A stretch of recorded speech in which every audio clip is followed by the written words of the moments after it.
ನವಾಬ ಸಿರಾಜುದ್ದೌಲಾ ಅವರನ್ನು 1757ರ ಜುಲೈ 2ರಂದು ಹತ್ಯೆ ಮಾಡಲಾಯಿತು. ಅವರ ಹತ್ಯೆಯ ನಂತರವೇ ಬ್ರಿಟಿಷ್ ಕಂಪನಿಯು ಭಾರತದಲ್ಲಿ ಸಂಪೂರ್ಣ ಆಡಳಿತವನ್ನು ಸ್ಥಾಪಿಸಿತು ಎಂದು ನಂಬಲಾಗಿದೆ. ಪ್ಲಾಸಿಯ ಮೊದಲ ಯುದ್ಧವು 1757ರ ಜೂನ್ 23ರಂದು ನಡೆಯಿತು. ಈ ಯುದ್ಧದಲ್ಲಿ ಒಂದು ಕಡೆ ಬ್ರಿಟಿಷ್ ಈಸ್ಟ್ ಇಂಡಿಯಾ ಕಂಪನಿಯ ಸೈನ್ಯ ಮತ್ತು ಇನ್ನೊಂದು ಬದಿಯಲ್ಲಿ ಬಂಗಾಳದ ನವಾಬ ಸಿರಾಜುದ್ದೌಲಾರ ಸೈನ್ಯ. ಈ ಯುದ್ಧದಲ್ಲಿ ನವಾಬ ಸಿರಾಜುದ್ದೌಲಾರಿಗೆ ಅವರ ಸೇನಾಪತಿ ಮೀರ್ ಜಾಫರ್ ದ್ರೋಹ ಬಗೆದ. ಇದರಿಂದಾಗಿ ರಾಬರ್ಟ್ ಕ್ಲೈವ್ ನೇತೃತ್ವದ ಬ್ರಿಟಿಷ್ ಈಸ್ಟ್ ಇಂಡಿಯಾ ಕಂಪನಿಯ ಸೈನ್ಯವು ಈ ಯುದ್ಧವನ್ನು ಗೆದ್ದಿತು.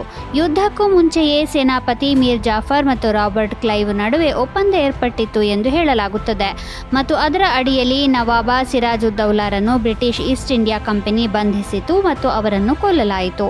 ಬ್ರಿಟಿಷರನ್ನು ನವಾಬರನ್ನಾಗಿ ಮಾಡಲಾಯಿತು ಮತ್ತು ವ್ಯಾಪಾರ ಸಂಸ್ಥೆಯಾದ ಬ್ರಿಟಿಷ್ ಈಸ್ಟ್ ಇಂಡಿಯಾ ಕಂಪನಿಯು ಬಂಗಾಳದ ರಾಜಕೀಯ ಆಡಳಿತವನ್ನು ವಹಿಸಿಕೊಂಡಿತು. ಇದರಿಂದಾಗಿ ಭಾರತೀಯ ಇತಿಹಾಸದ ಹಾದಿಯಲ್ಲಿ ಗಮನಾರ್ಹ ಬದಲಾವಣೆಯಾಯಿತು.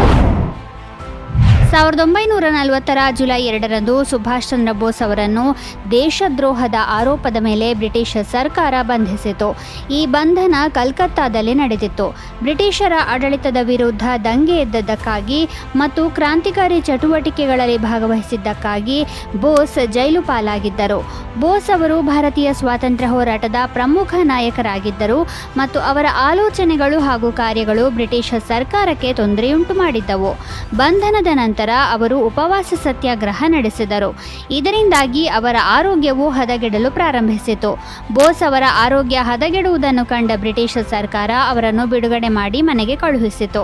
ನೇತಾಜಿ ಅವರ ಜೀವಿತಾವಧಿಯಲ್ಲಿ ಅವರನ್ನು ಸುಮಾರು 11 ಬಾರಿ ಬಂಧಿಸಿ ಜೈಲಿನಲ್ಲಿ ಇರಿಸಲಾಗಿತ್ತು ಎಂದು ಹೇಳಲಾಗುತ್ತದೆ. ನಂತರ ಸುಭಾಷ್ ಚಂದ್ರ ಬೋಸ್ ಅವರು ಬ್ರಿಟಿಷ್ ಸರ್ಕಾರದಿಂದ ದೂರ ಉಳಿದು ಸ್ವಾತಂತ್ರ್ಯ ಹೋರಾಟಕ್ಕೆ ಹೊಸ ದಿಕ್ಕು ನೀಡಲು ಯೋಚಿಸಿದರು. ಅವರು ದೇಶವನ್ನು ತೊರೆಯಲು ನಿರ್ಧರಿಸಿದರು ಮತ್ತು ಜರ್ಮನಿ ಹಾಗೂ ಜಪಾನ್ ಸಹಾಯದಿಂದ 1943ರ ಅಕ್ಟೋಬರ್ 21ರಂದು ಆಜಾದ್ ಹಿಂದ್ ಫೌಜನ್ನು ಸ್ಥಾಪಿಸಿದರು. ಇದು ಭಾರತಕ್ಕೆ ಸ್ವಾತಂತ್ರ್ಯ ತರುವಲ್ಲಿ ಪ್ರಮುಖ ಪಾತ್ರ ವಹಿಸಿತು. 1934ರ ಜುಲೈ 2ರಂದು ಅಸಿತ್ ರಂಜನ್ ಭಟ್ಟಾಚಾರ್ಯ ಅವರು ಬಲಿದಾನಿಯಾದರು. ಅಸಿತ್ ಭಟ್ಟಾಚಾರ್ಯ ಭಾರತದ ಸ್ವಾತಂತ್ರ್ಯ ಹೋರಾಟದ ಸಮಯದಲ್ಲಿನ ಪ್ರಮುಖ ಕ್ರಾಂತಿಕಾರಿ.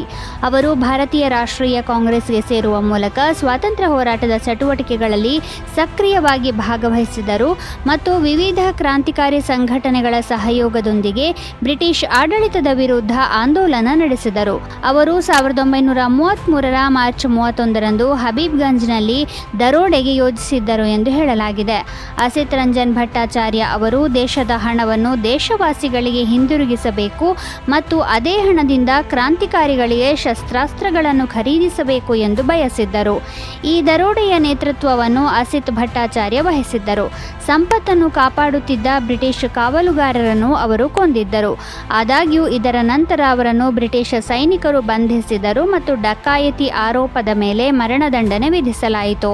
1934ರ ಜುಲೈ 2ರಂದು ಭಾರತ ಮಾತೆಯ ಮಹಾನ್ ಪುತ್ರ ಅಸಿತ್ ರಂಜನ್ ಭಟ್ಟಾಚಾರ್ಯರನ್ನು ಸಿಲ್ಹೆಟ್ ಜೈಲಿನಲ್ಲಿ ಗಲ್ಲಿಗೇರಿಸಲಾಯಿತು. ಅವರು ಹುತಾತ್ಮರಾದ ನಂತರವೂ ಅವರ ಕಥೆ ಸ್ವಾತಂತ್ರ್ಯ ಹೋರಾಟಗಾರರಿಗೆ ಸ್ಫೂರ್ತಿ ನೀಡುತ್ತಿತ್ತು. ಕ್ರಿಶ್ಚಿಯನ್ ಫ್ರೆಡ್ರಿಕ್ ಸ್ಯಾಮ್ಯುಯಲ್ ಹ್ಯಾನೆಮನ್ ಅವರು 1843ರ ಜುಲೈ 2ರಂದು ನಿಧನರಾದರು. ಸ್ಯಾಮ್ಯುಯಲ್ ಹ್ಯಾನೆಮನ್ ಹೋಮಿಯೋಪತಿಯನ್ನು ಸ್ಥಾಪಿಸಿದ ಜರ್ಮನ್ ವೈದ್ಯ. ಅವರು ವೈದ್ಯಕೀಯ ವಿಜ್ಞಾನಕ್ಕೆ ಗಮನಾರ್ಹ ಕೊಡುಗೆಗಳನ್ನು ನೀಡಿದರು ಮತ್ತು ಪರ್ಯಾಯ ವೈದ್ಯಕೀಯ ವ್ಯವಸ್ಥೆಯಾಗಿ ಹೋಮಿಯೋಪತಿಯನ್ನು ಅಭಿವೃದ್ಧಿಪಡಿಸಿದರು. ಸ್ಯಾಮ್ಯುಯಲ್ ಹ್ಯಾನೆಮನ್ ಔಷಧಕ್ಕೆ ಸಂಬಂಧಿಸಿದ ಹಲವು ಪ್ರಮುಖ ತತ್ವಗಳನ್ನು ಕೂಡ ನೀಡಿದರು. ಒಂದೇ ರೀತಿಯ ವಿಷಯಗಳನ್ನು ಒಂದೇ ರೀತಿಯ ವಸ್ತುಗಳಿಂದ ಮಾತ್ರ ಸರಿಪಡಿಸಬಹುದು ಎಂಬ ಸಿದ್ಧಾಂತವನ್ನು ಅವರು ನೀಡಿದರು. ಈ ಸಿದ್ಧಾಂತವನ್ನು ಸಿಮಿಲಿಯಾ ಸಿಮಿಲಿಬಸ್ ಕ್ಯುರಾಂಟೂರ್ ಎಂದು ಕರೆಯಲಾಯಿತು. ಇದರರ್ಥ ಆರೋಗ್ಯವಂತ ಜನರಲ್ಲಿ ರೋಗಗಳ ಒಂದೇ ರೀತಿಯ ರೋಗಲಕ್ಷಣಗಳನ್ನು ಉಂಟು ಮಾಡುವ ಔಷಧಗಳೊಂದಿಗೆ ರೋಗಗಳಿಗೆ ಚಿಕಿತ್ಸೆ ನೀಡಲಾಗುತ್ತದೆ ಎಂದು. ಸ್ಯಾಮ್ಯುಯಲ್ ಹ್ಯಾನೆಮನ್ ಅವರು 1807ರಲ್ಲಿ ಹಫ್ಲ್ಯಾಂಡ್ ಎಂಬ ಜರ್ನಲ್ನಲ್ಲಿ ಪ್ರಕಟವಾದ ಅವರ ಪ್ರಬಂಧ indications of the homeopathic employment of medicine in ordinary ಪ್ರಾಕ್ಟೀಸ್ನಲ್ಲಿ ಹೋಮಿಯೋಪತಿ ಪದವನ್ನು ಮೊದಲು ಬಳಸಿದ್ದರು ಎಂದು ಹೇಳಲಾಗುತ್ತದೆ. ಹ್ಯಾನೆಮನ್ ಹೋಮಿಯೋಪತಿಯ ಅಭ್ಯಾಸ ಮತ್ತು ಸಂಶೋಧನೆಯನ್ನು ಮುಂದುವರೆಸಿದರು ಮತ್ತು ಹೋಮಿಯೋಪತಿಯ ಬಗ್ಗೆ ಬರೆಯುವುದು ಹಾಗೂ ಉಪನ್ಯಾಸ ನೀಡುವುದನ್ನು ತಮ್ಮ ಜೀವನದುದ್ದಕ್ಕೂ ಮುಂದುವರೆಸಿದರು. ಅವರು 1843ರಲ್ಲಿ ಪ್ಯಾರಿಸ್ನಲ್ಲಿ ತಮ್ಮ 88ನೇ ವಯಸ್ಸಿನಲ್ಲಿ ಕೊನೆಯುಸಿರೆಳೆದರು. 2004 ಜುಲೈ 2ರಂದು ಛತ್ರಪತಿ ಶಿವಾಜಿ ಮಹಾರಾಜ್ ಟರ್ಮಿನಸ್ ನಿಲ್ದಾಣವನ್ನು ಯುನೆಸ್ಕೋದ ವಿಶ್ವ ಪರಂಪರೆಯ ಸಮಿತಿಯು ವಿಶ್ವ ಪರಂಪರೆಯ ತಾಣವೆಂದು ಘೋಷಿಸಿತು.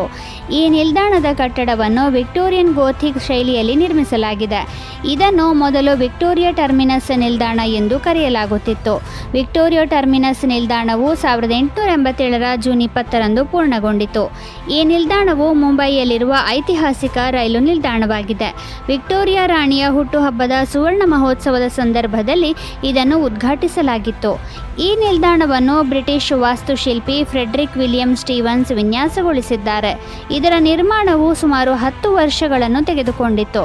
ಪ್ರತಿದಿನ ಸುಮಾರು 30 ಲಕ್ಷ ಪ್ರಯಾಣಿಕರು ಈ ನಿಲ್ದಾಣವನ್ನು ಬಳಸುತ್ತಾರೆ. ಛತ್ರಪತಿ ಶಿವಾಜಿ ಟರ್ಮಿನಸ್ಗೂ ಮೊದಲು ಇಲ್ಲಿ ಬೋರಿಬಂದರ್ ರೈಲು ನಿಲ್ದಾಣವಿತ್ತು.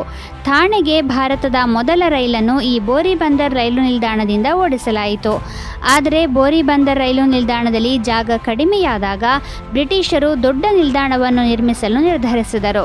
ತದನಂತರ ಈ ವಿಕ್ಟೋರಿಯಾ ಟರ್ಮಿನಸ್ ನಿಲ್ದಾಣವು ಪೂರ್ಣಗೊಂಡಿತು. ಇದರ ಹೆಸರನ್ನು 1996ರಲ್ಲಿ ಛತ್ರಪತಿ ಶಿವಾಜಿ ಮಹಾರಾಜ್ ಟರ್ಮಿನಸ್ ಎಂದು ಬದಲಾಯಿಸಲಾಯಿತು. ನಿಲ್ದಾಣ ನಿರ್ಮಾಣಕ್ಕೆ ಬ್ರಿಟನ್ ಸರ್ಕಾರ 16 ಲಕ್ಷ ರೂಪಾಯಿ ಬಿಡುಗಡೆ ಮಾಡಿತ್ತು. ಪ್ರಸ್ತುತ ಈ ನಿಲ್ದಾಣದಲ್ಲಿ 18 ಪ್ಲಾಟ್ಫಾರ್ಮ್ಗಳಿದ್ದು, ಈ ಪೈಕಿ 7 ಸ್ಥಳೀಯ ರೈಲುಗಳಿಗಾಗಿ ಬಳಸಲಾಗುತ್ತಿದೆ.